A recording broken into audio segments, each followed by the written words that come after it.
Hello guys! So ngayon, may pinapanood akong video, yung M2M concert sa Pilipinas. Nag-concert sila, yung kumakanta yung mga audience. So nakakatuwa. Naghiwat ako ng mangga, yung binili natin sa Walmart. Yun guys, sobrang tamis. So ilalagay ko na siya sa ref. Ganito siya. Ito yung pinakamapula. Nahiwa ko na yung pinakamapula actually. Hindi na to yung pinakamapula. And tingnan nyo guys, sobrang tamis. So, kasi yung mga bata, paborito na to. Si kuya yung pumili nito sa Walmart.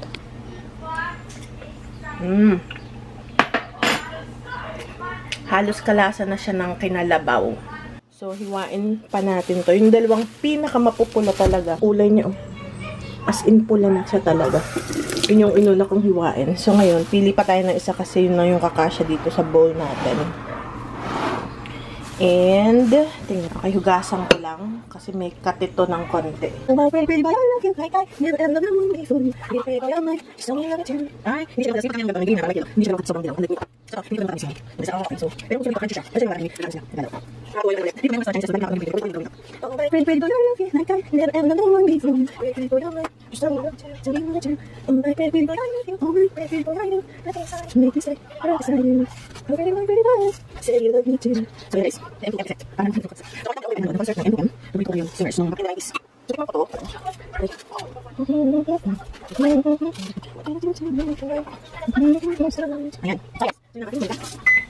Ang ating mangga. Apple mango. Actually, mas matamis yung huli kong ginayat kasi yung sobrang hinog, yung dark yellow, meron siyang kate. May aftertaste siya na kate.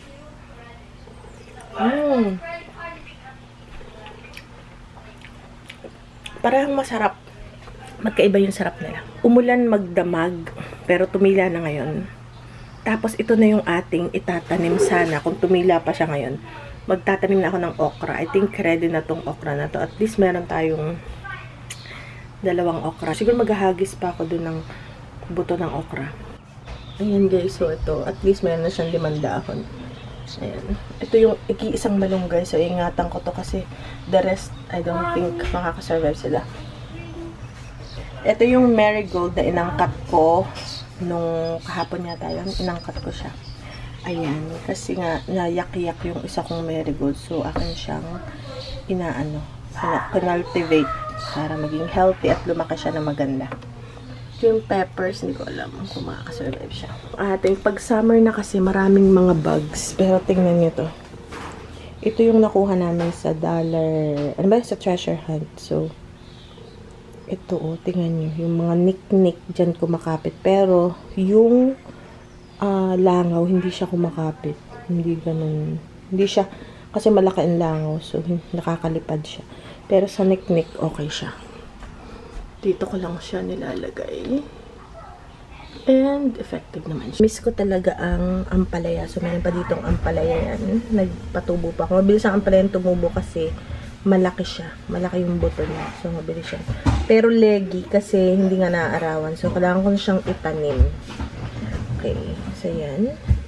Ito yung nga pala guys, yung ating kaibigan, binigyan tayo ng elderberry. Nakuha niya to sa parang sa, hindi ko alam, sa Facebook Marketplace. So, tinanong niya ako kung meron na ako nitong elderberry. Sabi ko, wala. And first time ko tong magtatanim nito. Hindi ko siya alam kung paano siya itanim. Ano ba yan? Pwede ba yan sa paso or sa container muna or kailangan siyang nasa lupa? Gaano ba siya lumalaki? Kung meron kayong alam, comment down below. Or, pwede ko naman siya i-google. And then, actually, meron na siyang bunga. Tingnan nyo guys. Teka lang. Binigyan niya sa akin to isang linggo na.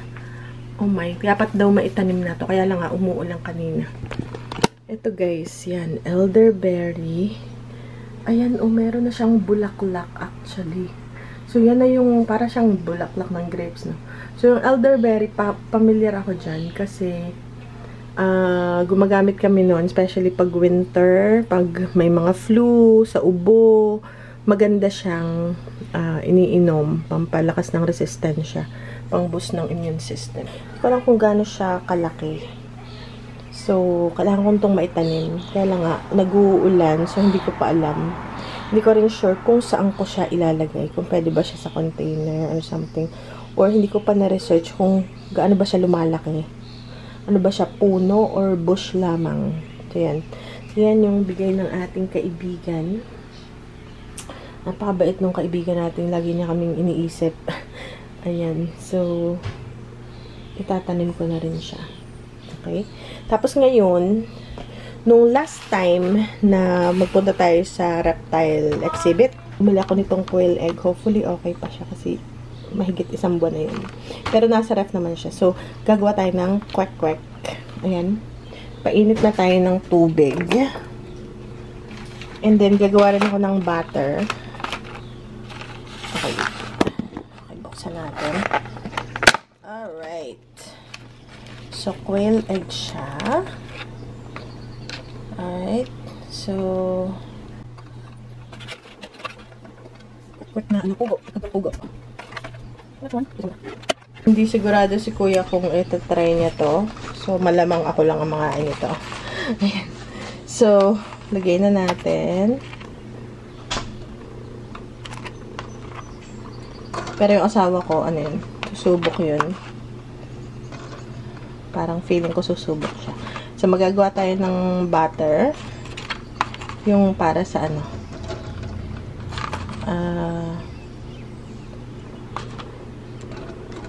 So, hopefully okay pa siya. Paano ba malalaman kung bulok na or what? Pag lumutang, no? Ay, okay pa naman lahat. Eh, ito nakalutang na. Ay, wait. Paano ba guys malalaman? Ay, ito, lumulutang to. Try nga natin. Ini-on ko na. And then, gagawa naman ako ng butter. So, ito yung ating pancake mix. Okay, yung pancake mix natin for the pugo. Okay, 1 egg. Milk.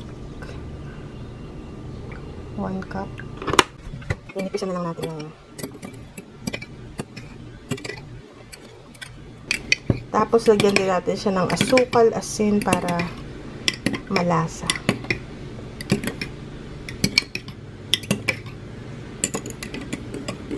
Okay, so yan na yung ating mixture. Tamis. Meron na ditong ang tawag dito? Sugar. Konting salt din.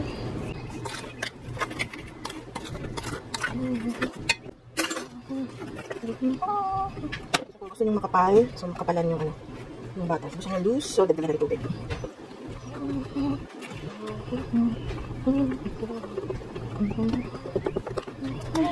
So wala siyang kulay. Alright guys, so wala siyang kulay kasi wala akong atsuete. Wala rin akong food coloring. So tingnan natin. First time kong magluto ng kwek-kwek. And ito yung flour na pwede sa akin. Ito yung hindi ako nagkakaroon ng allergy. Kasi heritage wheat siya. So siguro, keep ko muna siya sa fridge. Kakapal pa yan. So, okay lang naman. Guys. Hindi ko na timingan kung ano ba. Kung gaano ba katagal siya dapat. Patay na natin.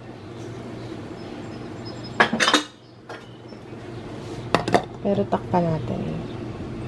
Okay guys, babalik ako. Prepare ko lang yung... Tsaka papalamigin pa pala to bago iprito. Okay guys, so maya-maya.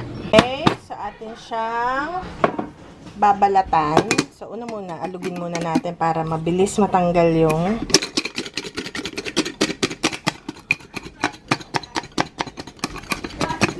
Ayan. Alright, 1 down. Can you eat one now? Aba, of course! Eto. Okay, naman ako ng mga bata. Kung pwede ako kumain.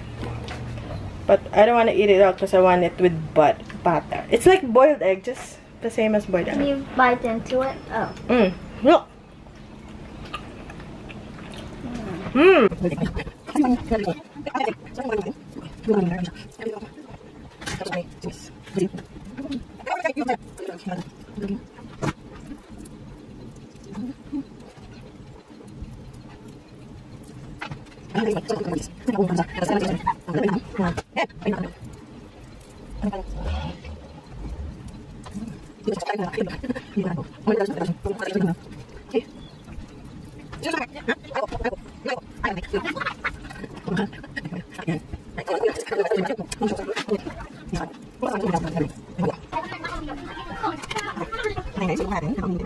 Pwede ko i-fry yung dough after.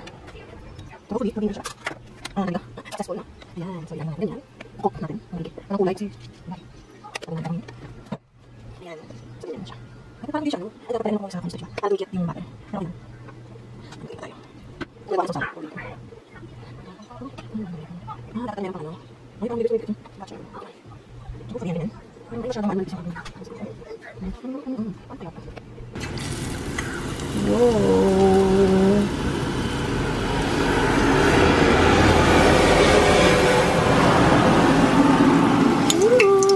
Ayun, idana na lang natin. Okay, ito pa. Para ano. Okay, yan muna. Masyadong mainit yung ating apoy. Ayan. Yes. Yan, masyado mainit yung apoy. Okay. Ayan na. Okay, so gagandahan natin yung sunod.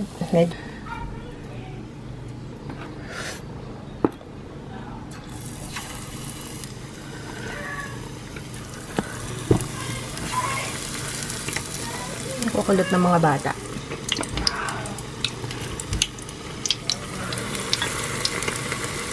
Ayan, mabilis lang. Masyado mainit yung apoy natin.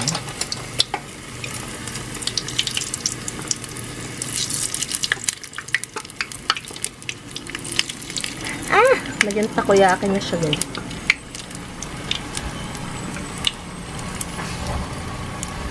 Okay, tikman ko tong sunog mo. Teka lang.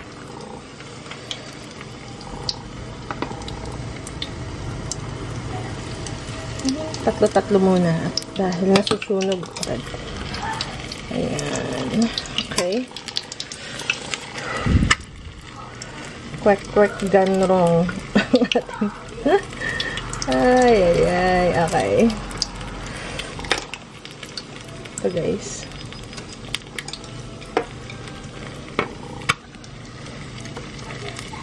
Sa aking quack-quack.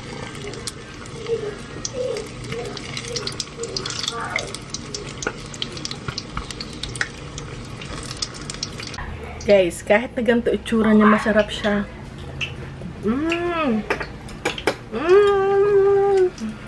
Kaya kong kainin lahat to. Guys, ang sarap niya. Inuna ko yung sunog muna. Ang crispy siya. Siguro mas masarap to kung may vinegar. Ang sarap. Diba, ito lang nakayanan kong recipe. Naku, walang cooking to. Masusunog na lang. Kasi napiprito na. Yan ang aking crack. Ating asin, meron siyang mas masarap tong itim.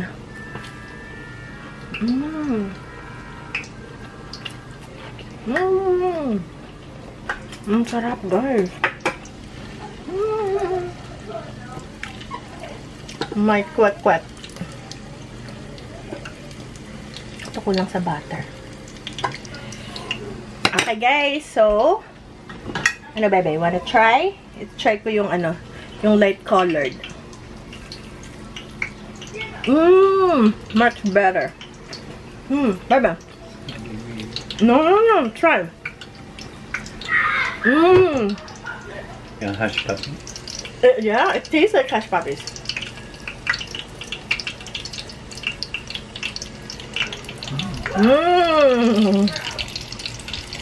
How was it? Yeah, with the sweet and a little salty. Like having a pancake and egg almost. Yeah, basically that's it. Pancake and egg. Alright. This is our snack. And then dip it in a sweet and sour sauce or vinegar. But I don't have it right. It's better with the vinegar.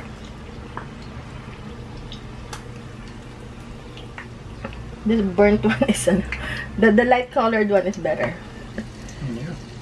Yeah, that's a good snack. Pancake and eggs. So we're gonna enjoy our quack quack. Wow, Daddy likes it. Yeah. I like the sweetness now. I like that it has a little sweetness. I put sugar a little bit on the pancake batter. O, konti na lang. O, diba? Yun na lang. At ito. Vinegar na ginagamit is rice vinegar kasi meron siyang tamis. Okay. So, konti lang. Little salt. Pepper. Ching, ching, ching, ching, ching. And then, onion. Palagyan natin ng onion. Medyo marami-rami ako nilagay dyan. Ayan. And then, kuha tayo ng ating, yan yung ating kwek-kwek. Dip natin. Mas masarap pag may suka. Nung may suka, lumalabas yung kanyang tamis. Wow! Wow! Mas na-enhance yung kanyang, yung tamis ng, basta naglalaban yung asim at tamis at asin.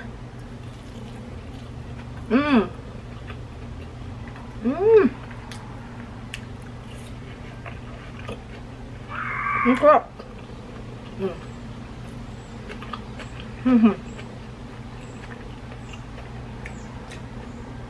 Isa pa. Ang sarap. Wow.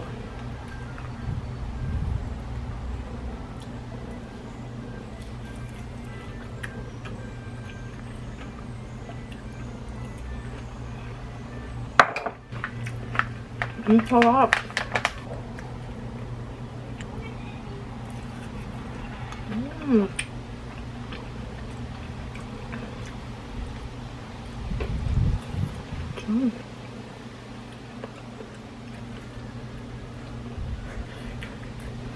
Hot. Okay guys, yun na lang muna. And see you guys later. Grabe, alas 12:30 na pala. Ito, huli na talaga.